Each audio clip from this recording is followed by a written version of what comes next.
Qualquer bolso. Qualquer bolso. Tá bom?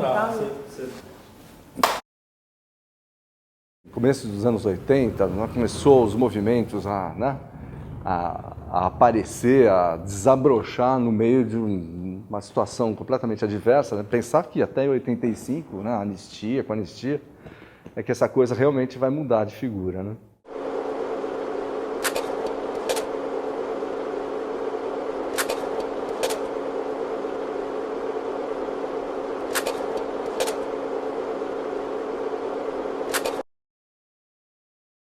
Já tinham uns grupos começando a se articular. A gente já tinha experiência também da Associação Comunitária de São Bernardo do Campo. O movimento vai recrudescendo, né? Aquela coisa vai ganhando corpo. Aí começa a aparecer Padre Ticão na Zona Leste, Paulo Conforto lá na Zona Leste também. Começa a se articular em torno de Dom Luciano Mendes de Almeida na Zona Leste, né? Um movimento forte de moradia que vai, de certa forma, suplantar, né, o próprio movimento da Zona Sul, que foi onde começou lá, que era Jaú, tá, essa região toda. Então, assim, a gente migra, né, sai da Zona Sul e começa a ir para uma intensificação do movimento na Zona Leste. Os arquitetos vão meio que indo juntos.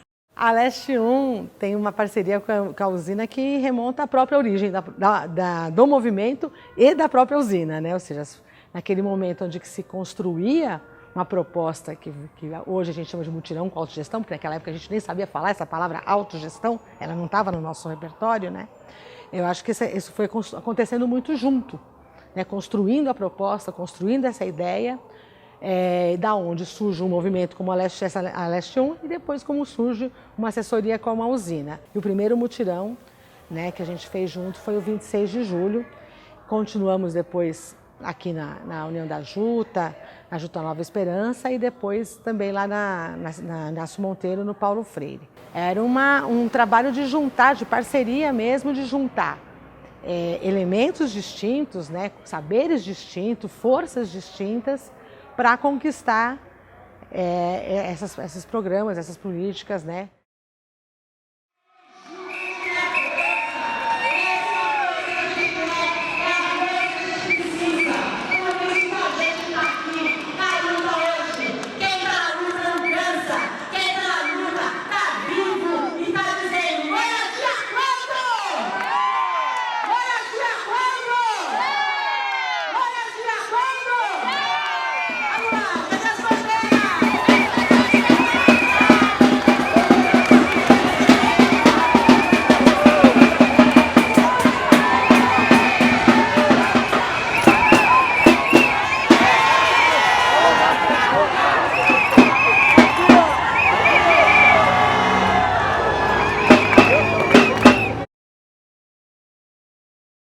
Eu me formei em 82, em 83, né, com 23 anos de idade, comecei a dar aula na Belas Artes. Me chamaram, um povo maluco lá que estava recém-formado para dar aula. Eu acho engraçado isso. A Belas Artes, ela teve um papel depurativo na minha geração, porque assim, era uma alternativa. Era uma escola que não era dentro dos padrões, né? Assim, o Caron conseguiu montar um curso com gente de tudo quanto desde menino recém-formado que nem eu, até a Renina Katz, o Marcelo Nietzsche, o Flávio Império, né? Assim, pessoas de projeto também, o João Vilar, enfim, um bolo de gente assim, muito animada, muito disposta. A gente perdeu a Belas Artes, né, em 86, ela fechou, mandou os professores embora por conta de reivindicação salarial, era ridículo. E no período, né, subsequente, teve assim, um esforço muito grande, né, de prevalecer ou manter aquelas propostas ou iniciativas vivas, né? O João Vilar levou no laboratório de habitação a ideia do laboratório de habitação para a Unicamp, né? Então ele acabou montando lá um laboratório de habitação também. Em 88, a convite dele, eu acabei indo trabalhar, né, no laboratório de habitação lá da Unicamp. O Marinho já estava trabalhando lá. Já na Unicamp tinha uma coisa pesada, institucional, assim, né, de convênio com o governo do Estado. Não, então o governo do Estado do Rio de Janeiro, né, então vamos para o Rio fazer a favela Zumbi dos Palmares, vamos pensar uma fábrica de casas, né? Na Unicamp a gente tinha que fazer os convênios de acordo com os acordos políticos que o pessoal tinha, né? Ou seja, as cidades aonde a gente ia fazer os conjuntos habitacionais eram das prefeituras que o governo e o reitor eram do mesmo partido. Por conta desses convênios, eu virei subsecretário de habitação, o Vila era o secretário, e por 3 meses no governo de intervenção, foi um rolo danado, mas enfim, você aprende, né? Você toma umas espinafradas, aprende. A gente começou a maquinar ali dentro da Unicamp de sair de lá o mais rápido possível para poder fazer uma coisa independente. Entre 89 e começo de 90, a gente começou a se reaproximar. O Marinho resolveu sair também da Unicamp, aí o Wagner chegou junto, né, na conversa. No fim, o Mancini, que eu tinha levado também para a Unicamp, que era colega meu de FAO, de turma de FAO, também resolveu sair. Meio que fomos juntando, né, umas pessoas, conversamos com outras, tal. Depois de sair da Unicamp, a gente foi trabalhar no Rio de Janeiro. Eu, Mário e Wagner, a gente trabalhava como autônomos, recebíamos como autônomos lá no Rio de Janeiro, tocando um resto de trabalho que tinha sobrado da Unicamp. E aí a gente foi chamado por um pessoal de Osasco, né, que virou Terra é Nossa, né, em 1990. E isso foi meio que o germe, da usina, né? A gente não tinha ainda muita noção do que ele iria ser, né? Aí pintou Terra é Nossa, então a gente viu que era uma praia que a gente gostava muito, né? Trabalhar com os movimentos populares, era um roteiro assim de um profissional que a gente gostava muito. E aí surgiu a usina. Como naquela canção se darão as mãos, homem e mulher. Aí você bota ordem na casa como tem que ser. Com carinho e coragem, Luísa, São Paulo tem você. Luísa. Quando a Ilúzia Erundina é eleita, né, prefeita da cidade, a primeira providência da Hermínia na negociação política toda é colocar o Miguel Reis, que é uma liderança importante na Zona Leste, né, como presidente da Coab. Então a gente sai desse arranjo ainda muito voluntarista, desse arranjo ainda muito pouco capaz de reproduzir, replicar, até uma situação no final dos anos 80 que é uma política habitacional que inclui, né, a autogestão, né, como uma perspectiva real. Porque nós estamos aqui comemorando uma conquista, e uma conquista que foi sendo obtida ao longo de anos e anos, se não de décadas, de sofrimento, de mobilização, de caravanas, de organização, de avanço da consciência dos direitos, e hoje esses direitos, pelo menos para essa minoria, atendida por esse programa de mutirão da prefeitura, é a concretização de um sonho, mais do que de um sonho, de um direito que há tantos ainda está sendo negado numa cidade como a nossa e num país como o nosso. Nós conseguimos provar nesses quase 3 anos de administração que o povo, ao contrário do que se dizia, tem condições de organizar a construção, tem condição de, a partir da sua própria organização, a partir da sua própria gestão, construir casas a um custo 50% inferior ao custo que normalmente uma empreiteira levaria para construir. A gestão de Luísa Erundina, do PT, construiu praticamente uma cidade para mais de 200 mil pessoas. Nós mostramos que é possível construir moradia a um preço mais barato, de boa qualidade, e com um padrão arquitetônico muito razoável em termos de edificação e de ocupação urbana, com respeito ao meio ambiente. Tudo isso foi feito com competência, com respeito ao dinheiro público e com participação popular.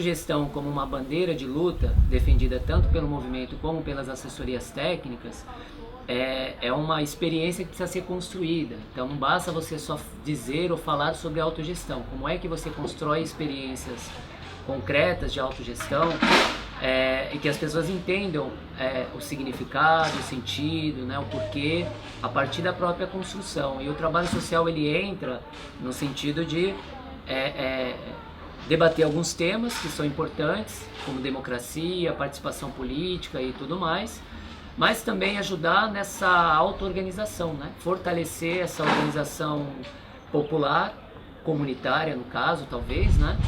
De uma comunidade que está se formando, que se reuniu em torno da luta pela moradia. Essa música faz vocês lembrarem de alguma coisa?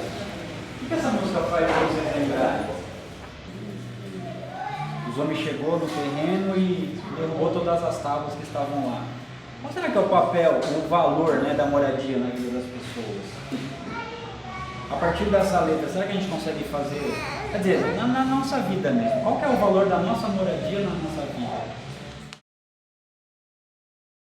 Eu acho que do ponto de vista de embasamento teórico para a nossa prática, os estudos não só de Paulo Freire, mas de outros educadores, pesquisadores que formularam sobre a educação popular como processos coletivos e não como uma dádiva, né? Não como uma extensão de conhecimentos a uma população teoricamente não detentora de saberes, né?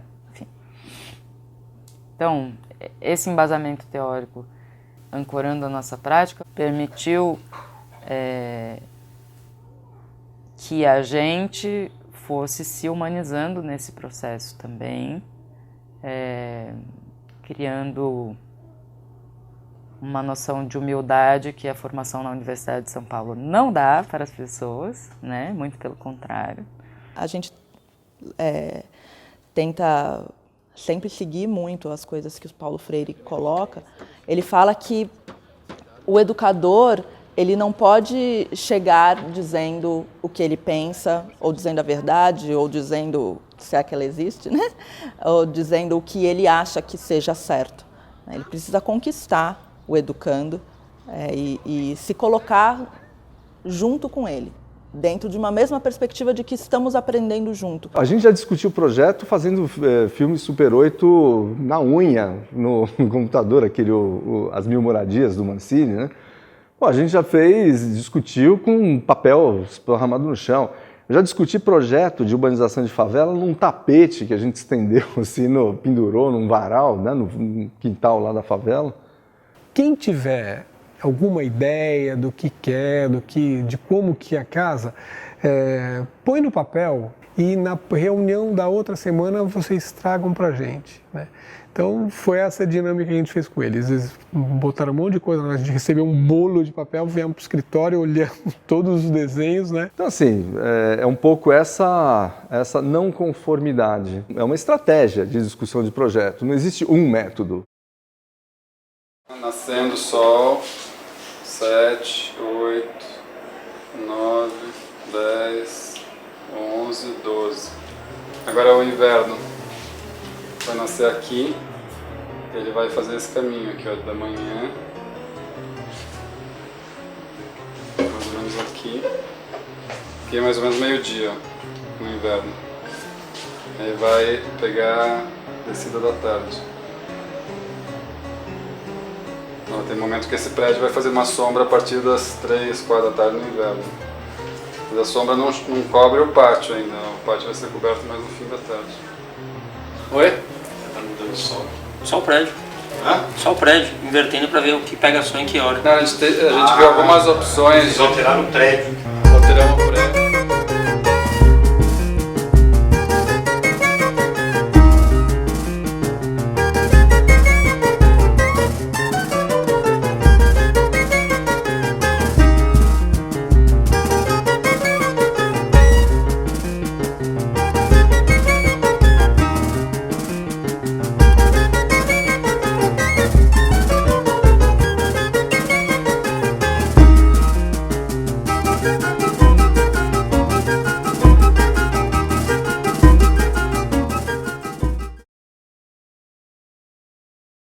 quero ouvir vocês para ver assim, qual é a ideia de vocês, qual é o desejo, qual é o sonho, olhando para essa área nova, qual é o que está na imaginação de vocês? Como é que vocês acham que podia ser bacana, legal para todo mundo, ficar um conjunto gostoso e confortável para todo mundo?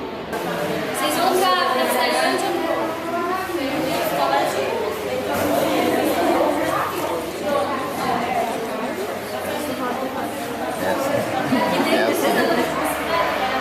Só conheci porque eu vi a moça aqui. Vamos só listar, depois a gente decide isso aí, depois a gente fala. Da outra vez que a gente se encontrou, metade do grupo dizia que preferia ter a horta no seu lote. E outros diziam que preferia uma horta comunitária. Aí não ficou claro, né? Ficou em suspense.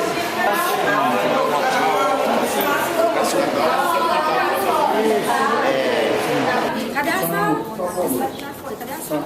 Bora imaginar que o que está faltando nessa sala. Será que a sala está completa? Ó, é uma sala grande que vai ter rack para colocar TV, DVD, né, o som, É isso, não tem gente.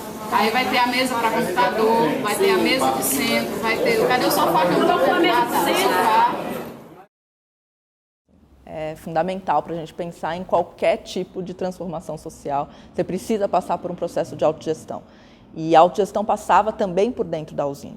Nós nos entendíamos como uma cooperativa com o seguinte lema: nós só podemos fazer autogestão com movimentos populares se nós fizermos autogestão dentro de casa.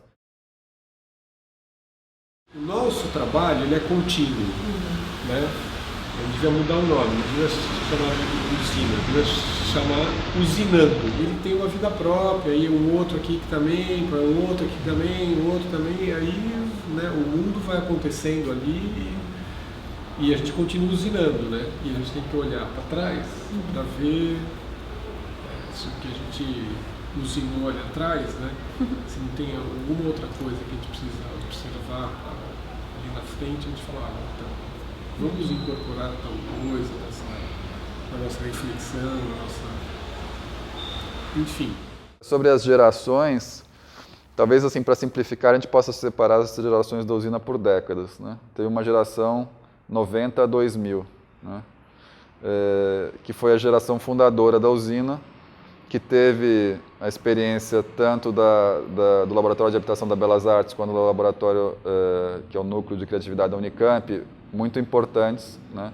Então, quer dizer, o João, o Mário, o Wagner e o Opanã participaram desses dois momentos, ou de um momento ou de outro, e vieram para a usina com a ideia de montar um laboratório independente. Eu vejo a primeira geração muito como uma coisa do fazer, né? Então eles é que pensaram as tecnologias que a gente reproduz até hoje. A segunda geração eu vejo uma coisa muito sólida teoricamente. Eles é que pensaram as diretrizes que a gente segue até hoje. Ali a gente decide que só tem um valor hora da usina, então não tem mais diferenças salariais. Todo mundo marca o seu ponto autonomamente, que todo mundo participa de assembleia. Decidimos que todo mundo que quiser ser sócio pode ser sócio. E mesmo quem não queira ser sócio também participa das assembleias com direito à voz, a voto. A gente rarissimamente teve que fazer votação, mas todo mundo tinha direito igual à voz e a voto. Eu acho que a isonomia salarial é fundamental para a gente conseguir continuar buscando essa horizontalidade, que é muito difícil de ter mesmo, né? É uma busca nessa sociedade que é muito desigual, é uma busca da gente falar assim, não, calma, né? Nem tudo precisa ter um chefe, nem tudo precisa ter um mando. E acho que de 2010 para cá, se a gente for fazer assim por décadas, é que poderia chamar da nova geração, que é a geração que está aqui atualmente. Tem essa coisa que é o fato de eu, Flávio e Sandro estarmos há um pouquinho mais de tempo do que a galera que, né, que essa última geração, talvez 80% tenha entrado no último ano. E pra gente isso é uma questão mesmo, porque demora um tempo para você pegar todas as coisas, né? Quer dizer, pegar todas as coisas acho que nem dá, mas assim, demora um tempo para você conseguir entender o processo, entender o trabalho. E a terceira geração ainda está indo. Não sei se eu respondi a pergunta. Acho que não.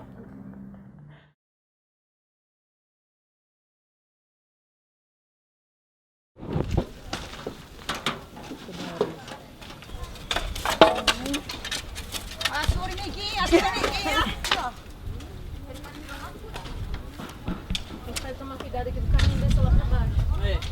lá pedir para ele, você não chamou para lá.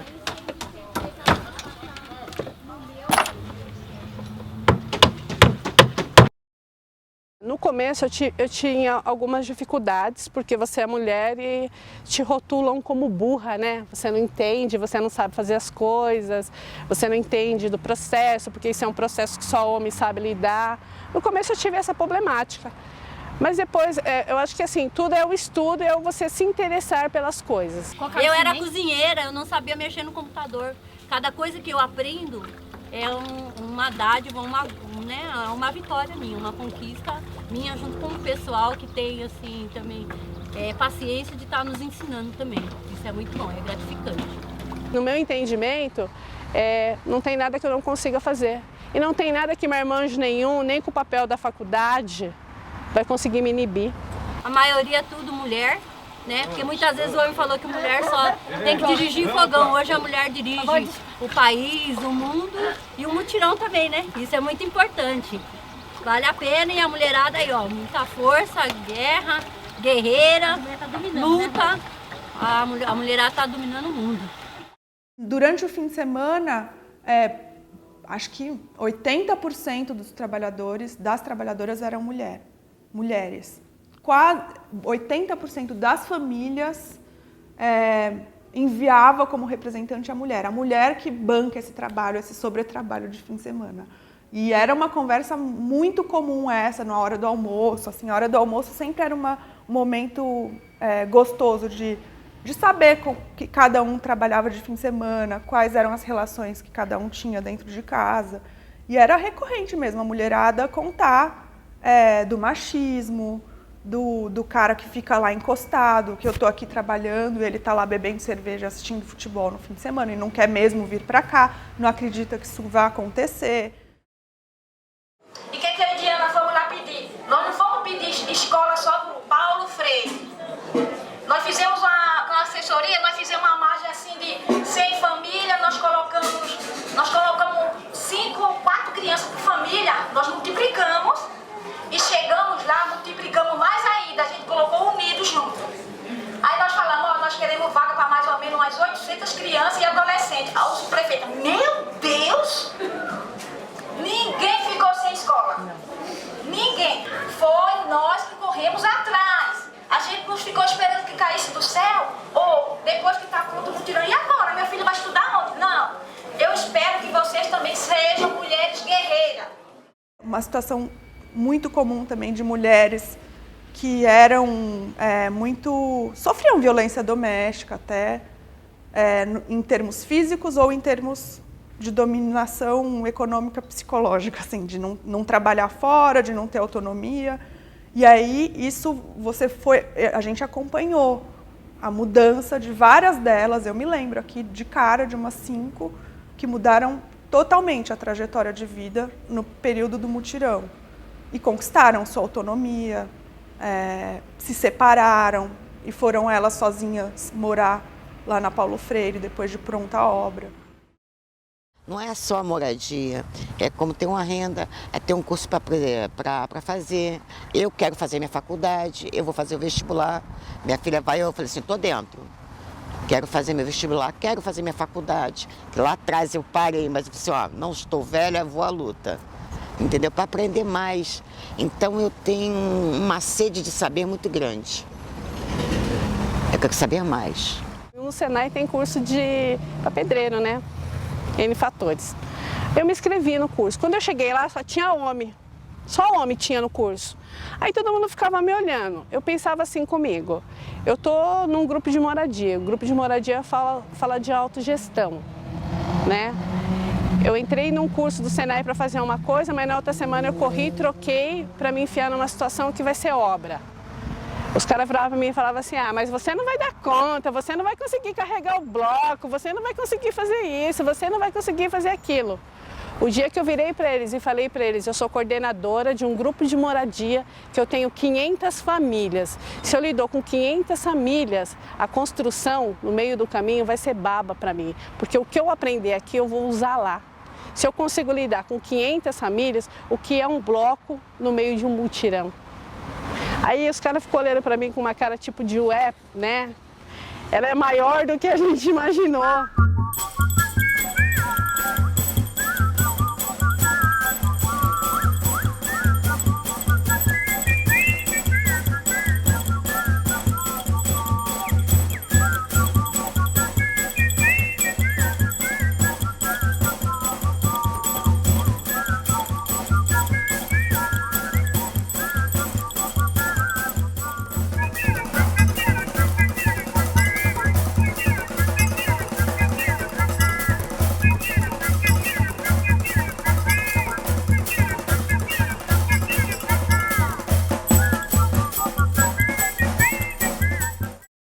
Uma questão mesmo, a questão de gênero está colocada, não dá pra gente ignorar. Para dar um exemplo bem recente, ontem chegou um figura de uma empresa de concreto, chegou na porta, eu de capacete branco, que é o maldito capacete, né, da hierarquia, que diz quem que manda, e o Flávio do meu lado de capacete branco. Eu recebi o homem, né, dei a mão, falei, tudo bem, sou Caia, arquiteta, e o Flávio é arquiteto também, ele só deu a mão. Ele se dirige ao Flávio para falar. Ele, oi, tudo bem? Eu queria oferecer concreto, blá, blá, blá, blá, blá. Aí o Flávio, essa é a Caia, responsável técnica. E ele continuou falando com o Flávio. Eu era muito jovem e era uma assessoria, essa assessoria era uma assessoria de meninos, né, de homens. Eu acho que eu começo a perceber essa dificuldade, assim, acho que na segunda ou terceira ida ao Cazuza. Teve um dia desses que a gente estava fazendo a continuação do baldramezinho para fazer a parede, subir a alvenaria. E eu já tinha discutido com os meninos como fazer, como não fazer, no escritório. E aí cheguei na obra e falei para o mestre como fazer. Virei as costas, fui fazer outra coisa, aí daqui a pouco eu vejo um burburinho na obra. Aí vem um e fala assim, ô menina, porque eles me chamavam de menina na obra. Menina, tá um negócio lá meio esquisito, assim, né? Tipo aquela conversa meio cercando o galo, né? Aí eu chego lá, tá um mestre desfazendo aquilo que eu tinha falado para fazer. E foi a primeira encrenca, porque eu bati o pé dizendo, não, você vai fazer do jeito que eu tô falando, e ele dizia, não, eu não vou fazer, você é uma menina, e isso aqui não vai ficar em pé, a gente vai, né, botar um bloco de concreto aqui em cima, e ficamos ali numa porradaria, assim, até a hora que eu falei, não vai fazer desse jeito, e se não fizer, não vai fazer de jeito nenhum.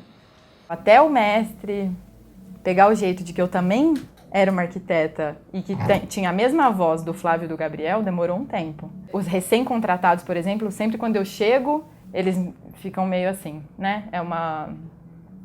É um estranhamento uma mulher estar lá. É um lugar muito, eu acho, né, para as mulheres muito difícil de estar, né? Porque, na verdade, vai combinando um pouco essas várias camadas, né? Você é uma menina, você é branca, você não é da cidade. Internamente, eu acho que a gente tenta, né, fazer uma coisa um pouco mais horizontal e até na questão de gênero a gente tenta...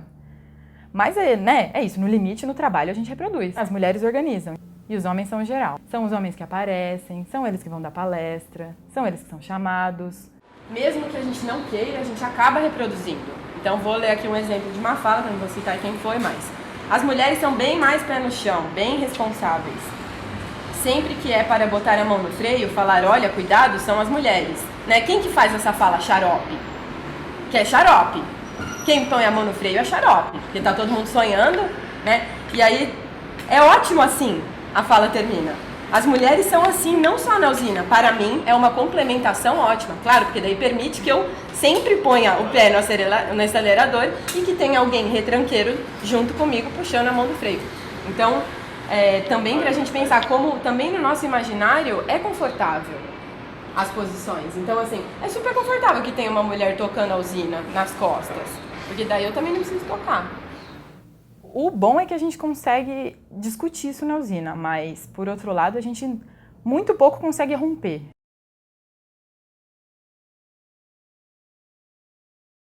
Em 1981, Guilherme Pinto Coelho, 25 anos, engenheiro civil, trabalha no seu mestrado, Estudo da Viabilidade Técnico-Econômica de Reurbanização de Favelas, e no seu projeto ProSuor, em favelas do Butantã. Em dezembro de 81, Guilherme vai conhecer de perto a experiência das cooperativas habitacionais do Uruguai. Filme essa experiência. Animado com o que viu no início de 1982, Guilherme inicia sua luta para implantar uma ideia nova: construção de casas através de cooperativas de ajuda mútua. Com seu filme Super 8 debaixo do braço, tenta mobilizar gente, técnicos, órgãos públicos. Enfim, todo mundo que pudesse interessar na realização de uma nova proposta habitacional. O Uruguai surgiu assim como uma possibilidade muito atraente, né? Não só para os arquitetos, mas também para os movimentos, né? Então a gente chegou, assim, com os movimentos de moradia a discutir propriedade coletiva, né? Tinha umas coisas assim incríveis e eles topavam discutir propriedade coletiva, por conta e peso mesmo da experiência uruguaia. Aí, inverteu a perna, troca. Pra devolver, é? Não concordo? Ó. Tá vendo aquele carrinho ali, ó? Pega ele lá, vamos ver se tá.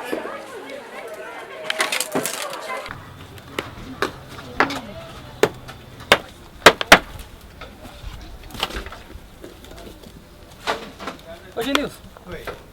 Depois tu vê uma tabuinha desse tamanho pra pisar nela que tá afundando meus pés. Por vezes a gente acaba olhando para a obra muito como uma ilha, né? Para as obras de mutirão, como se a gente pudesse fazer esse recorte tão delimitado. E as obras de mutirão, para o bem e para o mal, eles estão inseridas dentro de um contexto de programas habitacionais, de programa de políticas públicas. E o que eu acho que ficou muito claro para mim nesses anos de obra foi que essa obra ela é um canteiro diferente, mas ele é muito parecido com os outros canteiros. E se ele não for, não funcionará, né?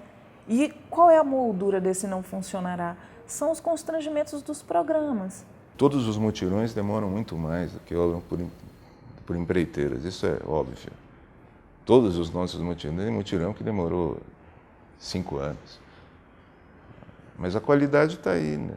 Quando a gente faz uma casa, a gente faz uma casa para durar 50 anos. Né? Demorou 1 ano a mais para construir, tudo bem, mas ela vai durar mais. O cara começa o processo acreditando que aquela obra vai durar 2 anos e dura 10.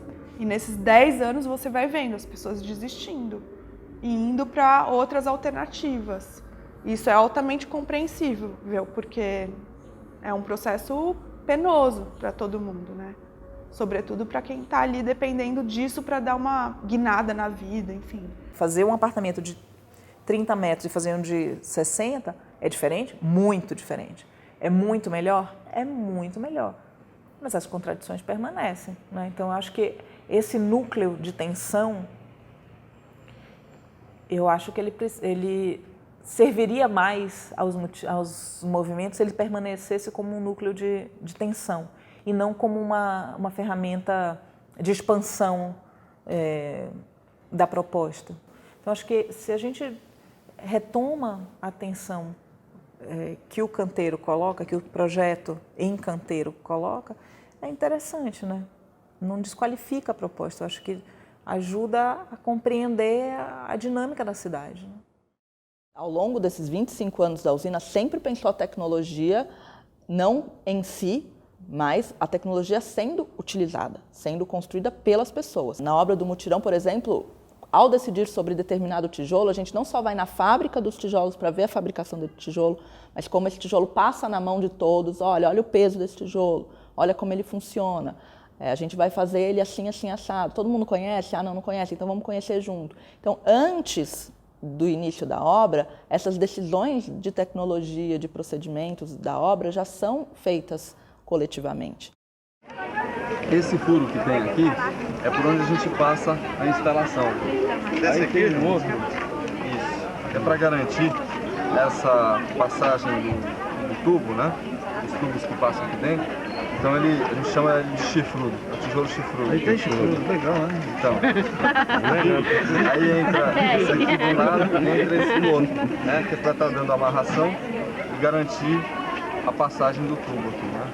Aí as pessoas que forem trabalhar com isso, né? Estiverem mexendo na alvenaria, elas têm que tomar muito cuidado para garantir isso aqui sempre limpo, né? Então tem que trabalhar com uma barra de ferro do lado para ir limpando isso daqui para depois poder passar o conduíte aqui sem problema.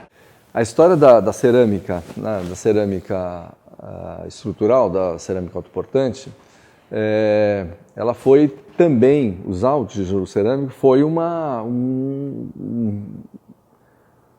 processo desviante, né, também na linha do que vinha sendo produzido. Existia uma pressão muito grande do mercado em relação ao bloco de concreto, né, pelo preço, né, e, obviamente, pelo lobby das cimenteiras, né, Antônio Emílio na época, tá, essa coisa toda. E a gente, por conta de trabalhar com o tijolo cerâmico na Unicamp, mas não querer utilizar, né, o sistema construtivo da Unicamp, que tinha lá suas limitações, peso próprio do painel, enfim, a gente optou, né, pela alvenaria cerâmica e aí começamos a discutir, no Cazuz especificamente, né, as qualidades do tijolo cerâmico e as não qualidades, né, do bloco de concreto.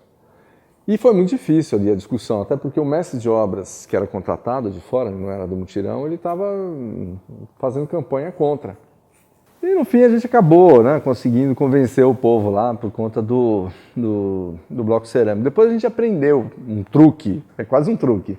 É assim, você pega um bloco de concreto, monta em cima dele um aquário com silicone aqui e em cima de um bloco cerâmico faz a mesma coisa. Enche os dois de água, você vai ponto, ela vai indo embora. Assim, no bloco cerâmico não, né? Ele vai enchendo, enchendo, enchendo. O povo olhou aqui e falou, não, claro, eu quero esse. Aqui foram construídos 4 prédios e 280 casas sobrepostas, cada uma voltada para um lado da rua, todas de tijolo de cerâmica. Um material mais simples, que funciona como estrutura e não precisa de revestimento. Eu morei tantos anos lá no Pernambuco, mas não sabia, porque lá a casa é tudo assim a gente faz um quadradinho de vara, coloca barro, bota o barro, piso, pronto, né? Mas de tijolas, linda, graças a Deus que eu tenho uma casa linda desse jeito. A escada do Cazuza era de concreto. Pô, não dá para fazer em mutirão, tinha que contratar um cara para fazer com forma de madeira, ferragem. A escada atrasava a alvenaria e em cima o pessoal subia com uma escada por fora, com risco de acidente e tal. Então falou, vamos fazer a escada antes. E foi aí que surgiu a história do Nucopromo, né, da escada metálica. Então, aí era engraçado, que fazia a fundação toda, aparecia a escada aqui do nada para lugar nenhum, né? Então, só a escada montada lá. E aí a gente começou a perceber as vantagens, né, da escada metálica. Para o pessoal poder transitar na obra, seria muito mais fácil do que a gente ficar fazendo aqueles armenhos, aquela monte de escada de madeira. A gente sobe com segurança, né? Já a escada está pronta. Então eu vou subindo o prédio, eu estou subindo junto, né, com o prédio. Mais do que isso, eu tenho uma régua vertical. A alvenaria estrutural ela é muito essa precisão, né, de cada fiada. E era uma preocupação, eu lembro assim de ficar muito preocupado mesmo. Porra, quem garante que eu vou sair daqui e vou chegar depois de assentar 20 fiadas, né, de 12 centímetros e meio, eu vou bater nos 2,50 certinho lá em cima, né, no patamar da escada, ou nos 2,60. Né? Eu falei, puta, não vai dar certo esse negócio. Então, aí a gente usava a escada para galgar, né, cada uma das fiadas. Aí o cara batia o nível ali e puxava, né, o nível em todo o pavimento. Aí a gente começou a usar a escada, que já estava toda lançada, punha um guincho lá em cima, uma polia lá em cima, né, e aí teve obra que a gente usou até um guincho velox, que a gente chama, né, que aí mecanicamente a gente conseguia subir material sem precisar fazer esforço, né, de ficar carregando as coisas pela escada. Então isso foi ajudando a gente a perceber essas vantagens, né, operacionais de obra, vantagens de precisão na construção. E mais do que isso, a gente começou a perceber que ao comprar a escada metálica, a gente comprava mão de obra embutida nela. Na Paulo Freire, a gente passou a pensar a estrutura metálica inteira. Ao invés de ter só as escadas, né, metálicas, aí a gente faz a o prédio inteiro com a estrutura metálica. Câmera, água, ação! Vai! Isso daqui é um negócio para mim.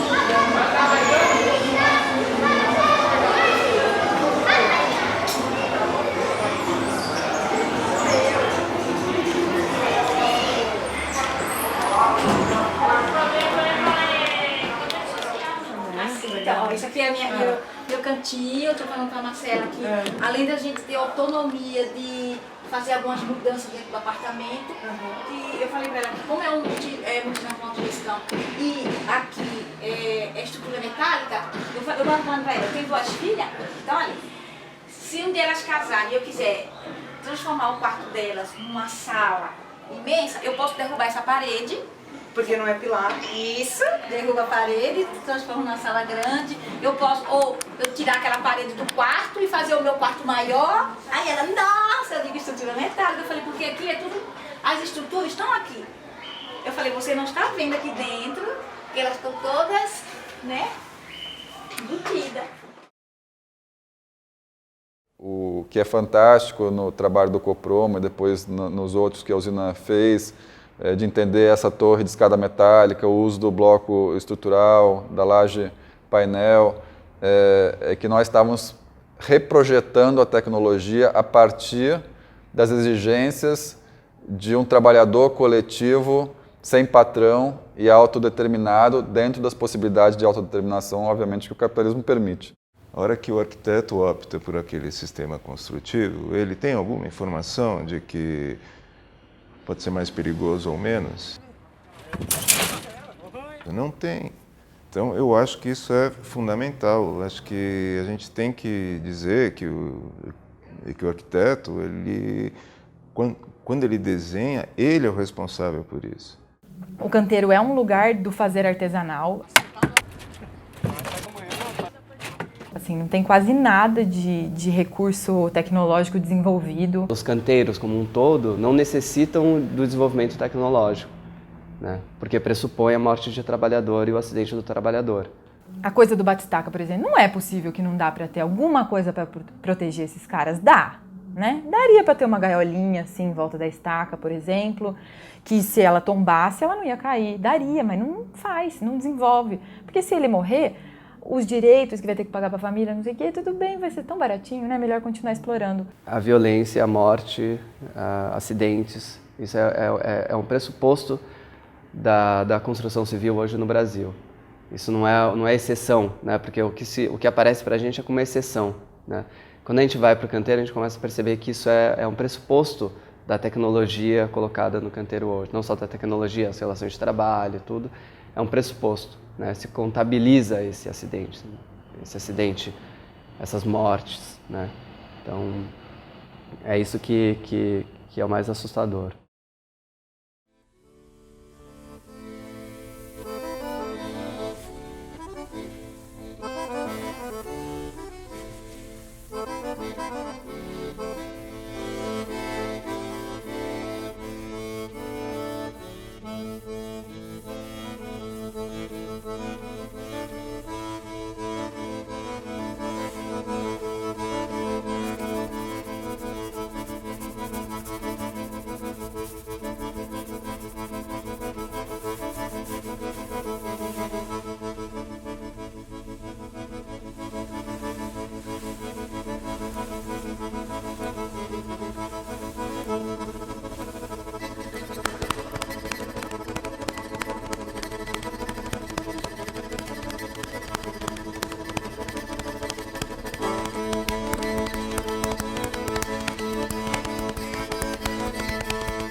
Ao fazer o projeto, ao pensar com as famílias, a gente já pensa uma obra menos violenta. Mas eu acho que a gente tem que ter isso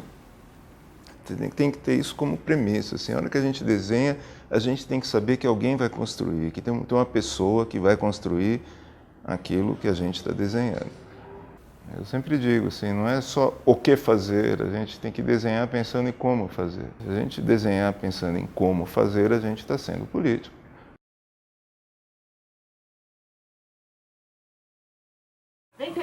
aqui, esse companheiro que se tivesse hoje lá em cima, a gente não estava precisando de tanta luta assim, né? Dessa luta da moradia. O companheiro Lula. Meus companheiros e companheiros de Diadema, companheiros de Augusto, prefeito de Diadema, companheiros que participaram do mutirão, que construíram essas 100 unidades. Eu vim visitar as casas. Eu não pude entrar no prédio porque a chave não estava aí.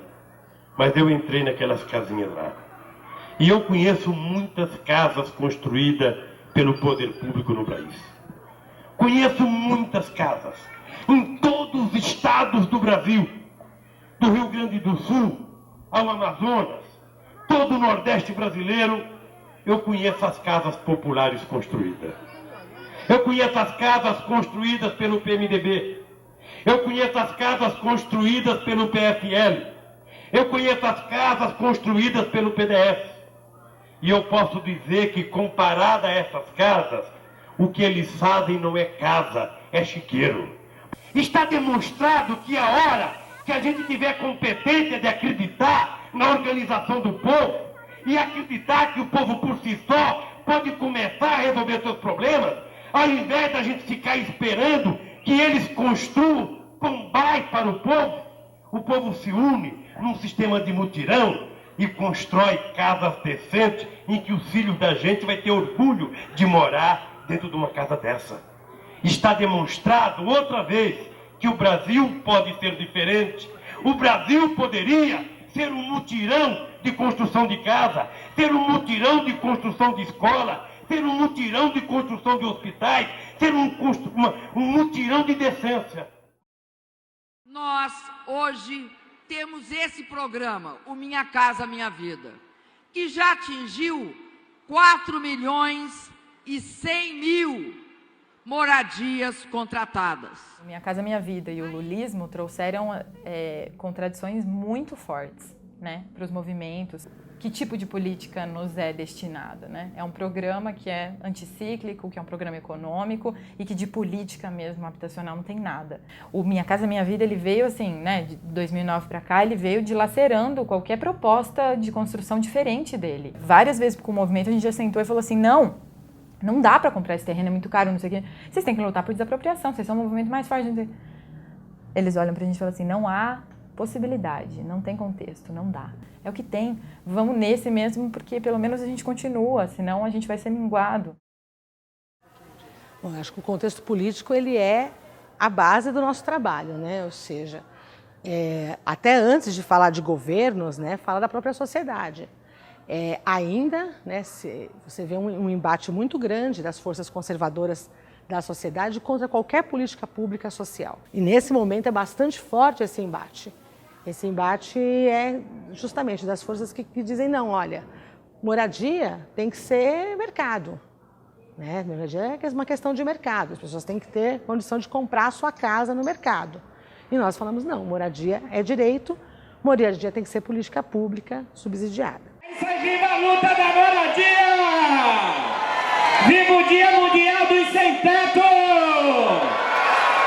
Nós queremos a imediata implementação do Minha Casa Minha Vida 3! Por outro lado, também a gente tem toda essa questão hoje, né, muito forte, né, a divisão político-partidária do país, né, e a tentativa de golpe.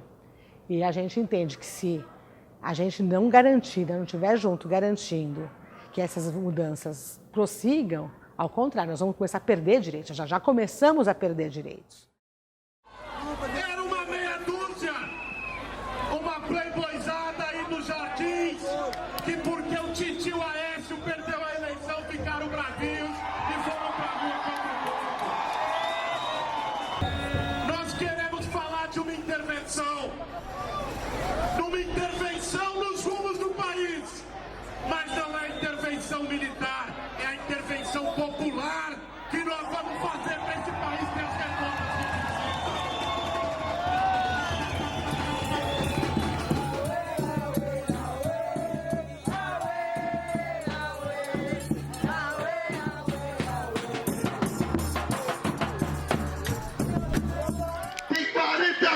pessoas andando aqui. Tem 40 mil pessoas andando aqui e a televisão não está mostrando. Porque aqui é o pessoal de luta, é o trabalhador amigo, é o pessoal de garantia.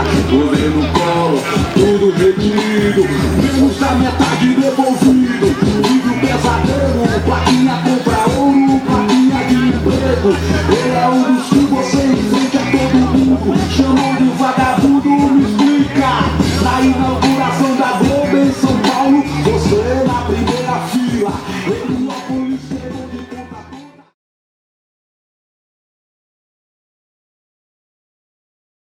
Todos que fazem arquitetura fazem uma arquitetura política. Só que alguns assumem e outros não. Outros escondem que é política, né? Escondem às vezes para si mesmo, para parecer que não é política. E que a política você vai fazer fora. Por isso que eu acho que a arquitetura que a gente faz na usina, a gente fala claramente que ela é política. Porque quando você se coloca no lado da contra-hegemonia, você está claramente na luta política. Enquanto que os que mandam, eles podem fingir que não estão na luta política. No caso da produção da arquitetura, então ela tem esse desafio de fazer uma arte coletiva e, ao mesmo tempo, ela tem uma dimensão utilitária.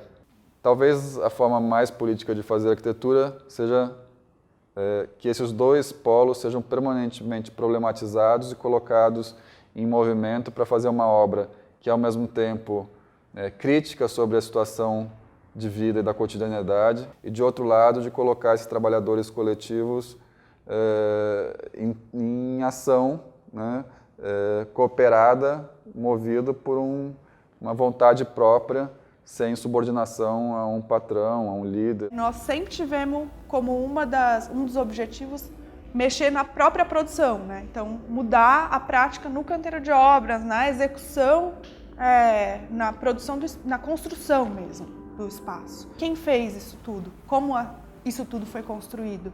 Que processos estão por trás disso? Quem que é o proprietário da terra? Entra muita coisa. Se a gente não mexer nisso, grandes mudanças não vão acontecer. A política se realiza no cotidiano e a usina tem muito isso, né?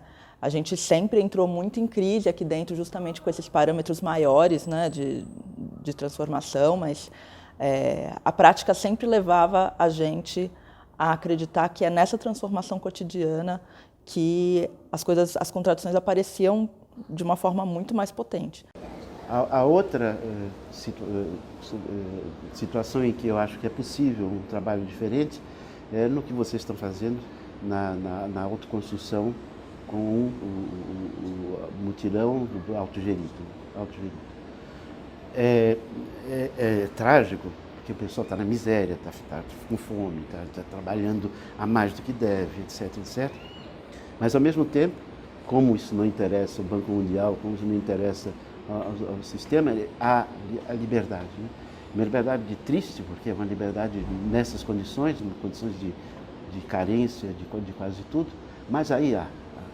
E eu acho isso importantíssimo, porque essa experiência da liberdade, essa experiência da autonomia, essa experiência da autogestão pode, pouco a pouco, se espalhar e ir atingindo outros setores. A usina é um resultado disso tudo, desses arranjos todos, né? Então, eu acho que essa mobilização, né, não é a arquitetura, os arquitetos, não, mas é a gente. Eu não sei, para mim é político quando a gente consegue ampliar mesmo, analisar politicamente o que está acontecendo ali, né? Por que a gente não consegue terreno, né? Qual que é a disputa por terra no Brasil? Qual que é a origem dessa disputa? Para mim, a arquitetura vira fazer político quando ela deixa de ser só arquitetura, né? Se a gente ficar parado no desenho, realmente vai ser ainda assim é político, mas ele é muito limitado, né? A gente nunca teve ambição de fazer revolução com esse trabalho. A gente achava que era que a gente podia estar contribuindo com uma transformação que ela era muito lenta, era um trabalho de formiga. A gente sempre falava isso entre a gente, falava assim, a gente faz um trabalho de formiga, né? Vamos fazer um trabalho que precisa ser feito. Quem sabe esse movimento, né, contínuo fosse de fato fazer uma revolução lá na frente. Enquanto a gente mantiver uma conduta desviante do enquadramento, né, que muitas vezes é empurrado, né, a ter, Eu acho que a gente consegue ainda mais 25 anos de vida, com certeza, e daí para mais. Eu acho que enquadrar é pior, acho que é a pior solução de continuidade, assim. Aí você não inventa mais, né? Você acaba caindo no vazio. Acho que é isso. Resposta cumprida, né? Se puder comentar o que era, o que estava fazendo, onde que era. Ui, nossa senhora.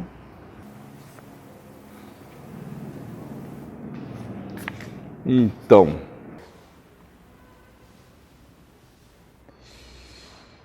Tá. Nesse dia a gente estava lá em Suzano, com a comunidade. Essa foto foi tirada numa ocupação. E aqui a gente está mostrando o resultado praticamente final do projeto lá de Suzano. Essas famílias, elas estavam ocupando um terreno, era um convento, que era do Guedes, inclusive, que é um grande arquiteto modernista paulistano. Tinha todas as características de um grande projeto moderno abandonado. Tem um quadradinho azul aqui na planta, e provavelmente é o dia que a gente levou a ideia da caixa d'água ser uma piscina. Um conjunto habitacional de interesse social, ter uma piscina, né? Como assim? Isso já é lá no MST, em Rio Bonito do Iguaçu. Então, essas duas são lá do projeto com o MST no Paraná, do Ireno Alves. Nesse assentamento, que naquele momento era o maior assentamento da reforma agrária, eram 1.500 famílias, o Ireno Alves, eles descobriram dentro da reserva florestal os restos de uma cidade, de uma vila barrageira. Essa segunda foto também é lá, na ruína do antigo hospital da Vila Barrageira. Foi o maior hospital da região. E quando terminou a construção da barragem, ele foi desativado. E aí, nessa aproximação, o MST propôs para a gente pensar a primeira cidade da reforma agrária. E aí esse processo foi bem legal, assim, bem interessante, porque nos desafiou a pensar uma questão que não estava completamente fora, né, das cidades, que era trabalhar com o movimento rural e pensar uma cidade, né, de uma ruína. A cidade da reforma agrária era uma outra cidade. Chegou um momento que eles disseram, bom, a gente não sabe nem se é cidade exatamente o que a gente quer, é o nome cidade ou é outra coisa. Nós queremos estar juntos, porque juntos a gente consegue pensar melhor, a gente consegue se organizar, a gente consegue fazer mais coisas. E essa de baixo foi logo depois, que acho que foi a primeira ou a segunda atividade que eu participei lá no mutirão. Daí foi nessa assembleia, inclusive, que o pessoal reclamou, não tem nenhum espaço livre, nada aí, uma pracinha, uma coisinha, um espacinho para jogar uma bola, tudo prédio aí, tá parecendo o prédio de trás, o projeto de trás ali. E aí que surgiu a ideia de usar a estrutura metálica mesmo, de desmontar os 2 prédios para abrir o espaço daquela área comum que tem ali no meio da Paulo Freire. Foi nessa assembleia, acho, que o pessoal pediu. Essa primeira aqui é a fundação. Fundação, quando a gente assinou o tal do Estatuto, Rua Pedroso Alvarenga, 1177, apartamento 31. Esse aqui é o dia da fundação da usina, e que aí tem a data certinho, 6/6 de 1990. O Wagner, o Mancini, o Gilberto Rizzi, a Evelyn, o João Marcos, estava novinho o João Marcos. O Iopanã e eu. Essa foto aqui é um pouco essa noção do rabo solto. Essa daqui é a nossa preferida. Pode mostrar ela para... Isso foi no mesmo lugar onde a gente fundou a usina, que a gente resolveu sair lá da Unicamp e tal, não sei o que, falou, vamos fazer tudo por nossa conta agora, e a gente fez essa foto. Você tinha que ver essa foto. Que era assim, a gente vem com aquelas considerações, né, assim, de constrangimento, assim, mas porra, não tem nada aqui devendo para você aqui, né? Era um pouco essa brincadeira, que depois a gente refez essas fotos. Essa foto aqui umas vezes. É o João Marcos, o Wagner. Esse é o Wagner.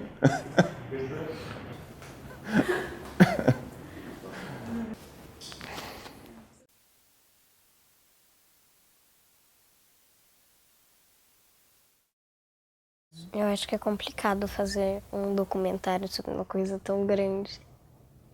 Eu acho que só se colocasse vocês lá dentro que ia dar certo, porque é muita gente, é muita coisa, né?